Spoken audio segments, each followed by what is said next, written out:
Bonjour à tous, mon nom est Pierre Bruno, conseiller en urbanisme au service de l'aménagement du territoire et du développement économique de la ville de Saint-Constant.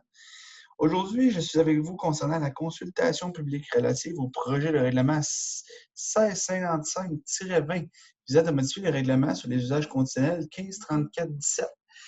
Cette consultation publique, bref, consultation écrite qui remplace l'Assemblée publique de consultation, vise à vous expliquer aujourd'hui les tenants et aboutissants de cette modification réglementaire-là concernant un règlement qui est plus souvent utilisé dans le traitement de nos dossiers, mais qui est quand même en vigueur. Puis, bon, il y a une mise à jour aujourd'hui qui s'est faite en préparation d'éventuels projets qui n'ont pas été encore annoncés ou déposés chez nous. Mais bref, la municipalité veut se préparer à toute éventualité en ce sens. Donc, le projet de règlement 1655-20 modifiant le règlement sur l'usage conditionnel, le but de toute cette démarche-là, c'est d'assujettir les usages de brasserie artisanale et de distillerie artisanale à une démarche d'approbation en vertu du règlement sur l'usage conditionnel et d'établir les critères d'évaluation afférents. D'assujettir les établissements de débit de boissons, donc les bars, à une démarche en vertu du présent règlement, d'assujettir également les terrasses commerciales à une démarche d'approbation en vertu du règlement sur l'usage conditionnel, ainsi que les garages de mécanique automobile. Ce qu'il faut savoir au niveau d'un règlement sur les usages conditionnels, dans le fond, avant de donner un permis d'affaires ou un permis d'occupation commerciale, le conseil municipal doit donner l'autorisation avec un avis préliminaire également du comité consultatif d'urbanisme. Et ces critères d'évaluation-là sont pris en considération là, dans l'évaluation de la demande. Le conseil a cette discrétion également là, avec cet outil réglementaire-là, peut imposer des conditions là, reliées à l'usage par rapport à tout ça. Donc, dans les critères que je vais vous présenter aujourd'hui, vous allez voir là, principalement c'est quoi le type de critères qui peuvent être inclus dedans et les conditions qui peuvent être imposées. Bon, c'est à la discrétion du conseil, mais en vertu de la loi sur l'aménagement et l'urbanisme, le conseil peut même aller jusqu'à imposer des heures d'ouverture. Ce qui peut être, par exemple, là, pertinent ou utile dans le cas d'un établissement de débit de boisson ou une brasserie artisanale, par exemple. Donc, les zones admissibles et les usages conditionnels assujettis à une telle demande. Bon, d'emblée, dans le projet de règlement, on retire on retire les demandes relatives à un usage de garderie dans la zone H633 et les critères afférents à l'article 18 du règlement. Sur notre territoire, particulièrement dans la zone H733, c'était la seule zone du territoire où les usages de garderie étaient assujettis à une démarche en vertu des usages conditionnels. Donc, les garderies sont autorisées de plein droit sur le territoire de la ville de Saint-Constant. C'est important de bien le savoir. Donc, le conseil municipal n'exigera plus en vertu de ce règlement, spécifiquement dans la zone H633, qui est sur la montée de la Saline face au garage municipal, ce type de démarche d'approbation pour les garderies dans cette zone-là. Maintenant, les nouveaux usages assujettis, qui, comme je vous expliquais, les brasseries artisanales, les distilleries artisanales, les établissements de débit de boissons, les terrasses commerciales et les garages de mécanique automobile, vont être assujettis à une telle démarche dans toutes les zones du territoire, sauf pour les établissements qui ont qui ont pignon sur rue sur la route 132. Donc, au niveau des critères d'approbation d'évaluation, donc concernant les critères relatifs à une brasserie artisanale ou une distillerie artisanale, ce qui va être étudié comme critère, c'est que les activités de brassage demeurent à une échelle artisanale et ne génèrent aucune odeur nuisible pour le milieu environnant. Les activités de l'établissement se limitent à la production artisanale de bière ou de spiritueux et à titre complémentaire à la vente au détail, au service de restauration ou de consommation alcoolisée, au spectacle, aux prestations musicales, à l'exclusion de toute marchandise ou tout divertissement ou tout service à caractère érotique. Donc, on peut parler d'une brasserie artisanale, du type 3 brasseurs, par exemple, avec une offre de restauration qui vient la compléter ou même des spectacles. L'entreposage extérieur est à proscrire, donc il n'y aurait pas d'entreposage extérieur d'accepter. L'aménagement des accès au terrain en termes de sécurité, de qualité d'accès, de sa surface de roulement et de son intégration dans le voisinage est optimisé.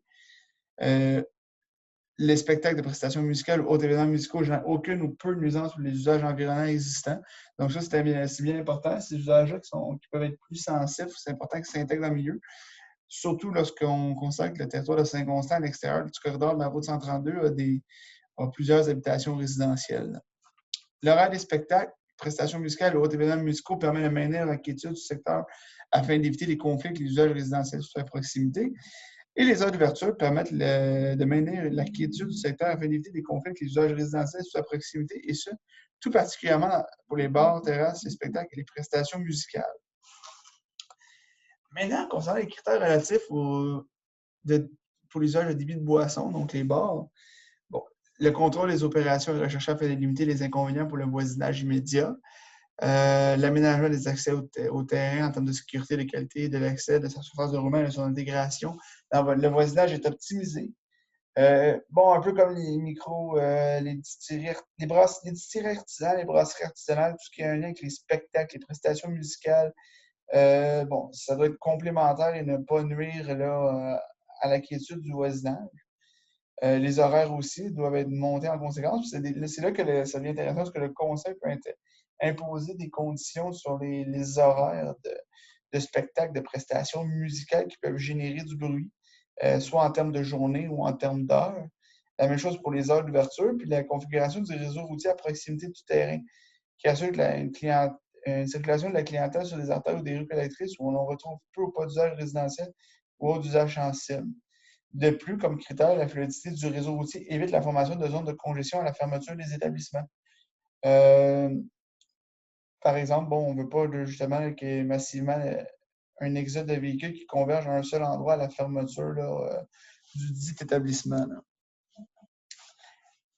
Et finalement, concernant là, les critères relatifs à l'usage de garages de mécanique automobile, on va parler des heures d'ouverture qui permettent de maintenir la quiétude du secteur afin d'éviter les conflits avec les usages résidentiels situés à proximité. Donc, évidemment, bon, de la mécanique automobile tant en soirée ou de bonne heure la fin de semaine peut troubler la quiétude du voisinage. Également, l'entreposage extérieur doit être dissimulé par l'aménagement paysager de clôture ou d'écran visuel. Comme on le sait, là, ces usagers de garage de mécanique automobile peuvent générer des besoins d'entreposage. L'aménagement des accès au terrain en termes de sécurité, de qualité d'accès, de surface de roulement et de son intégration de voisinage doit être optimisé. Le contrôle des opérations et la recherche d'éviter les inconvénients pour le voisinage immédiat. Et les ouvertures sur le bâtiment sont orientées de façon à ce que le bruit généré par l'usage ne devienne pas matière à nuisance sonore. Autrement dit, bon, un exemple pertinent pourrait être l'emplacement des portes de garage qui donnent sur une façade qui n'est pas adjacente à un secteur résidentiel, justement pour ne pas troubler la quiétude du voisinage, notamment durant l'été. Donc, c'est ce qui résume là, c'est ce qui résume et qui explique là, ce projet de règlement 1662-20 concernant la modification du règlement sur les usages conditionnels. L'ensemble du projet de règlement et tout le territoire de la ville de Saint-Constant fait partie des zones concernées. Donc, toute personne qui désire réclamer une procédure d'approbation référendaire pour une zone concernée ou contiguë, dans ce cas-ci, on parle de l'ensemble du territoire de la ville de Saint-Constant, doit transmettre au greffier une demande à cet effet signée par les personnes intéressées. À la suite de la présente consultation écrite, le Conseil adoptera un second projet de règlement incluant des changements s'il y a lieu. Un second avis public, évidemment, indiquant les dispositions assujetties aux personnes habiles à voter et quelles sont les personnes qui peuvent être habiles à voter, va être publié au préalable avant l'adoption du second va être publié au préalable avant l'adoption du second projet de règlement. L'endroit approximatif des zones visées, dans ce cas-ci, c'est l'ensemble du territoire. Le délai pour la transmission des demandes sera prévu également dans cet article. Toute personne qui, à la date de l'adoption du second projet, n'est pas frappée d'aucune incapacité de voter et qui remplit une des trois conditions suivantes est considérée habile à signer une demande. Les trois conditions dont une des trois doit être respectée, on parle que le demandeur doit être propriétaire à Saint-Constant, domicilié à Saint-Constant ou occupant une place d'affaires sur le territoire de Saint-Constant. Donc, une fois que une de ces trois conditions-là sont remplies, comme je dis dans cette cas-ci, on ne parle pas de la zone concernée, mais bien de l'ensemble du territoire, peut compléter une demande à cet effet. Les conditions particulières applicables à chaque catégorie de signataires seront énumérées également dans l'avis public de second projet. Toute demande doit être signée obligatoirement par au moins 12 personnes intéressées sur le territoire de la ville de Saint-Constant et ou à la majorité d'entre elles si le nombre de personnes intéressées dans la zone n'excède pas 21. Comme je dis, dans ce cas-ci, on n'est pas dans un cas de zone, on est vraiment dans un cas applicable à l'ensemble du territoire de la ville de Saint-Constant. Une demande doit indiquer clairement la disposition qui fait l'objet, la zone d'où elle provient, l'intention des signataires de vouloir soumettre la disposition identifiée à l'approbation des personnes à voter et doit contenir avec l'adresse, la signature et l'adresse du requérant à cet effet. Donc, c'est tout pour aujourd'hui. Je vous remercie pour votre écoute et au plaisir. Au revoir.